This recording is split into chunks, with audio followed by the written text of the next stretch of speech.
ఇప్పుడు హార్ముజ్ జలసంధి అన్నటువంటిది బాగా చర్చకు వచ్చింది కదా. ఏదైతే గల్ఫ్ దేశాలు అట్టించిన ఆయిల్ సప్లై చేయాలా, ఈ ఆసియా మొత్తానికి అట్టించిన ఆయిల్ వస్తూ ఉండటం, దాని కారణంగా ప్రపంచానికి సంబంధించిన 20% అట్టించిన వస్తుండడం, దాన్ని ఇరాన్ దిగ్బంధించడం. అసలు ఈ హార్ముజ్ జలసంధి దాని వెనకాల ఉన్న చరిత్రని ఆచార్య శ్రీ బేతవోలు రామబ్రహ్మం గారు సేకరించి అందించినటువంటి లెక్క చూస్తే పౌరాణికాల్లో ఈ ఇష్యూ ఉంది, ఇది మన చరిత్రలో ఇష్యూ ఉంది. ప్రస్తుతం వార్తలో ఉన్న హార్ముజ్ జలసంధినే మన పూర్వీకులు కవులు హురుమంజి లేదా హొరమంజి అని పిలిచేవాళ్ళట. మన తెలుగు సాహిత్యం ముఖ్యంగా విజయనగర సామ్రాజ్య కాలం నాటి కావ్యాలు ఈ హురుమంజి నుండి జరిగిన వర్తకాన్ని అంటే వ్యాపారాన్ని చాలా గొప్పగా వర్ణించినాయి. అక్కడి నుంచి మన సీమల కంటే ఆంధ్రప్రదేశ్కి ప్రధానంగా దిగుమతి అయ్యే వస్తువులు హురుమంజి గుర్రాలు అత్యంత ముఖ్యమైనవి. మధ్యయుగంలో మన రాజులకి ముఖ్యంగా కాకతీయులకి ఆ తర్వాత విజయనగర రాయలకి యుద్ధాల్లో గెలవాలంటే మంచి జాతి గుర్రాలు కావాలి.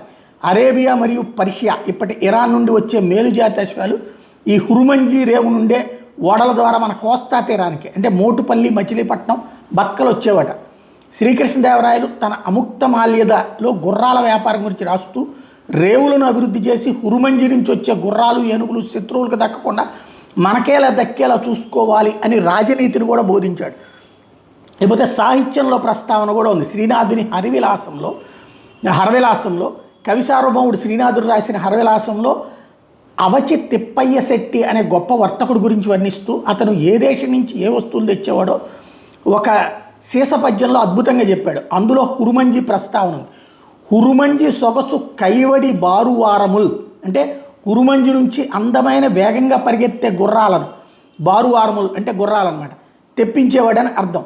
ఇకపోతే మూడోది ఇతర వస్తువులు గుర్రాలే కాకుండా హురుమంజి నుండి కొన్ని విలాసవంతమైన వస్తువులు కూడా వచ్చాయి.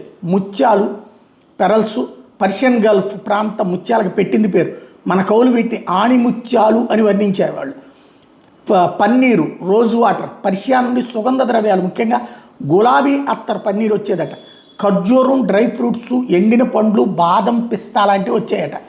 అట్లాగే పట్టు, అక్కడి నుంచి నాణ్యమైన ముఖమల్ వస్త్రాలు కూడా వచ్చాయి.